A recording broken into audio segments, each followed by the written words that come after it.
Hi everyone, I'm Kirsten Hagland and welcome to PureTalk, a new innovative show brought to you by FaithWire and PureFlix.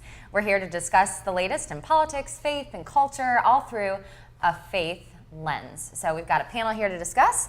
We have the CEO of PureFlix.com, Greg Goodorf, the managing editor of FaithWire, Dan Andros, and the senior editor at FaithWire, Billy Hallowell. So today we're going to talk a little about work culture. So working in a Christian environment, working in a secular environment, how does that play out? How do you do it well? Which is better, if there is one. So we are all kind of working in Christian companies, but have also had experience in the secular world. So Greg, why don't you start us off? You had a career in the tech world for a really long time, and now you're at PureFlix, obviously, which has a Christian mission and vision. Which did you like better? And where do you feel more fulfilled? You're on the spot. PureFlix, of course. Of course.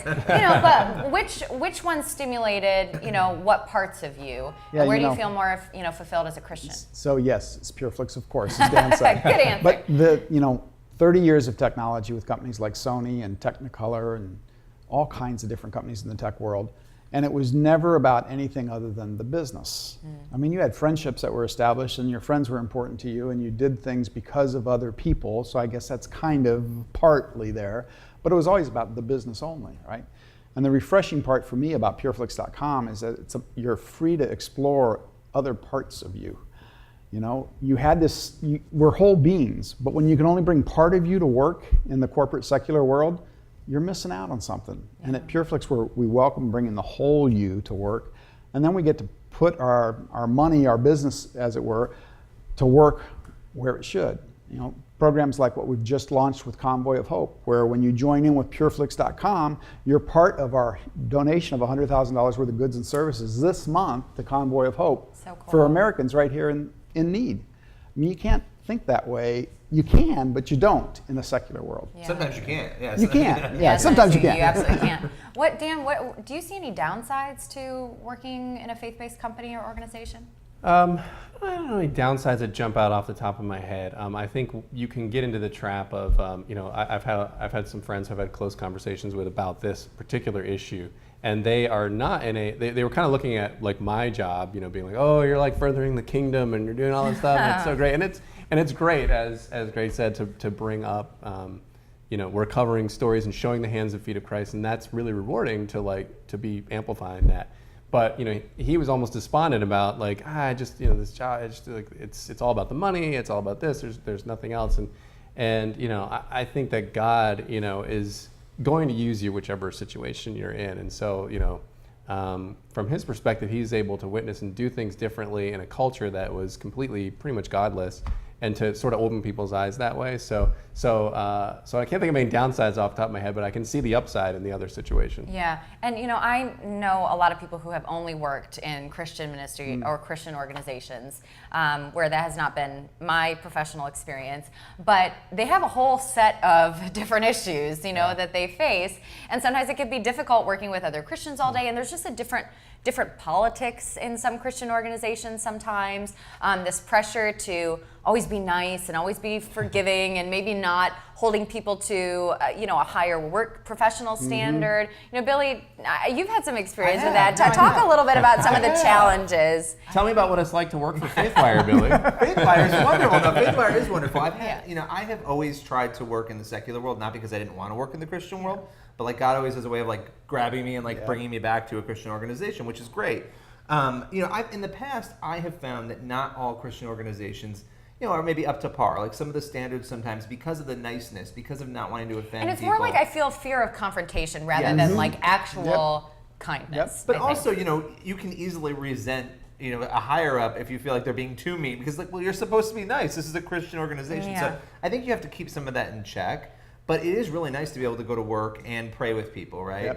Yep. And be able to talk about things, whereas in past jobs I haven't been able to do that, or they haven't understood where I was coming from. So there's positives and negatives to anything, but I think, again, we have to check ourselves and within an organization make sure that we are up to par and that we're doing things to be the best we can be and not just doing things, we're a Christian organization, I just feel like sometimes we have to work past that, and that was a frustration for me. Yeah. There is a negative that I think you have to guard against. And that is an issue of heart and skills. In the secular world, there is no doubt about it, you better be hiring the best skills out there. And in Christian organizations, oftentimes they hire heart over skills. Sometimes that works, certainly well intended, right? But you've got to have the skills first, and then you got to follow and check to make sure the heart is there in the Christian organization. And I think that, to me, that's a reminder to keep. It's not about being nice, it's not about just playing to the heart side. The person has to have the right heart, but they better have the skills, or you won't be advancing your business. And if you can't advance your business, you can't serve your larger mission the way you want to. Yeah. And you have to look at a nonprofit as a business too, I think. Absolutely. Yeah. There are costs, there are benefits, there are things that need to be weighed. I don't think you can just go in and, we're nicey dicey and what? No, you got to do that. Yeah. So Can I ask you a question?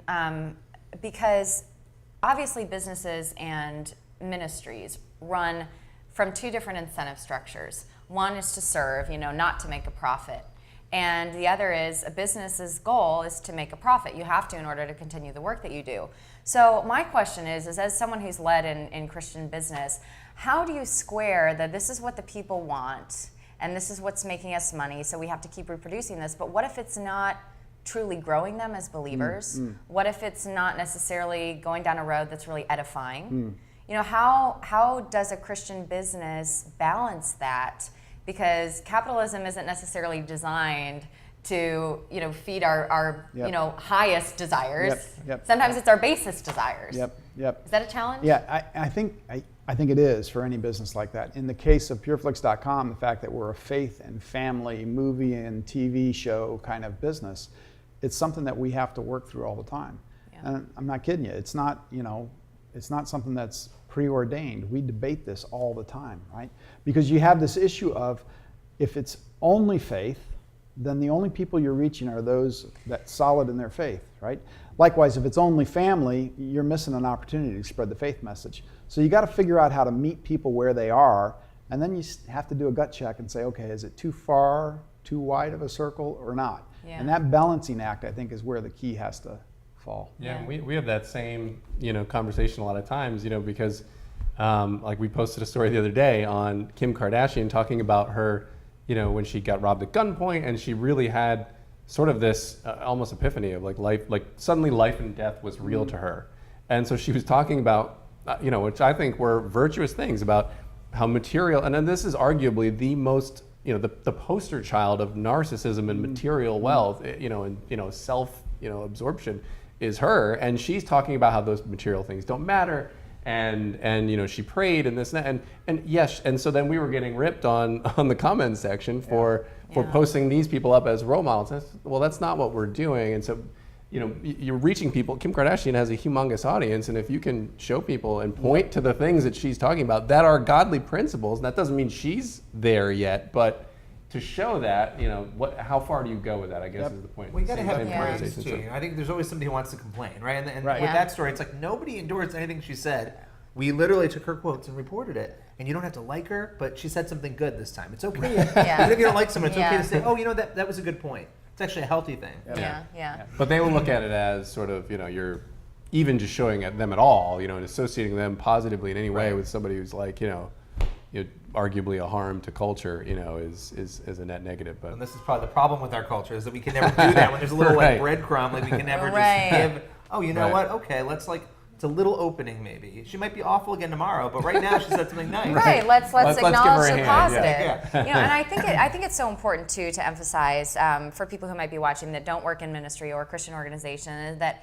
And I think one of you mentioned it earlier. God can use you anywhere, and if you're called, if your skills are in technology or the arts or something like that, and you're called into the secular space, we shouldn't all retreat into just Christian organizations. Yep. Because we're called to be salt and light in these areas. And if there are no Christians in secular Hollywood, who's going to be talking to them and at the table making these decisions? We want more influence in culture. We need to be at the table Yeah. where those decisions are made in secular culture. Yeah. So I feel like that's why I love doing the commentary that I do on our regular cable news channels, which are not Christian organizations, because they're businesses that thrive on you getting your opinion out there. Yep. So I can talk about my faith pretty openly, maybe where others in secular organizations can't necessarily, because mine is an opinion-based Which is industry. nice, right? Yeah, which is definitely nice. I think there's a misconception out there that, when people look in at you working at a Christian company, that's what God would want you to be doing more than something else, where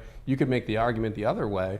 Yes. As the same thing with my friend talking about his, job at a secular company. He would do something little like, those guys would go to, like a shady club or something at night, and he wouldn't go to it, like on their business trip out of town, and he wouldn't go. And that would really jar some people, like, really, why won't you go? Mm-hmm. Starts conversation. Now that little moment could be way more important into the lives and souls of a person, that maybe that person's family, and then generations of a family, versus what we're doing on a day-to-day basis. Yeah. Dan, the commandment wasn't go out and find other Christians and talk to them. Right.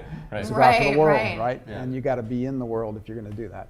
Yeah, and you know what also I think, because we had the financial crisis in 08, 09, and a lot of the frustration and the anxiety and of so many people across the country right now, especially in the middle class, is from a system that they feel is broken and that has left them in the dust. And I think that a lot of people feel that happened because of unethical decisions made by people on Wall Street and big business, et cetera.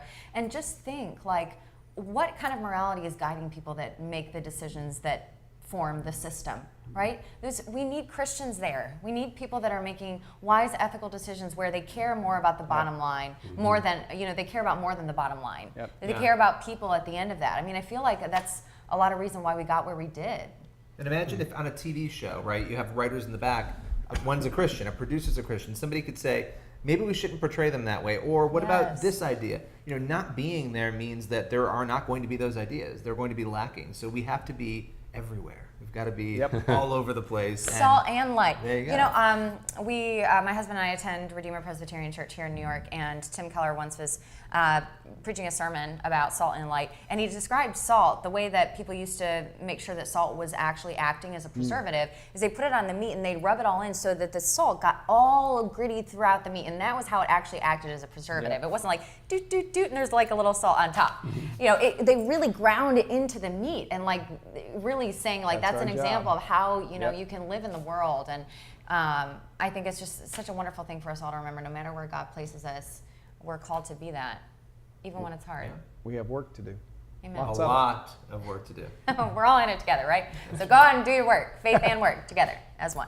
Anyway, that's all we've got for this conversation. Thanks so much for tuning into Pure Talk. We'll see you next time.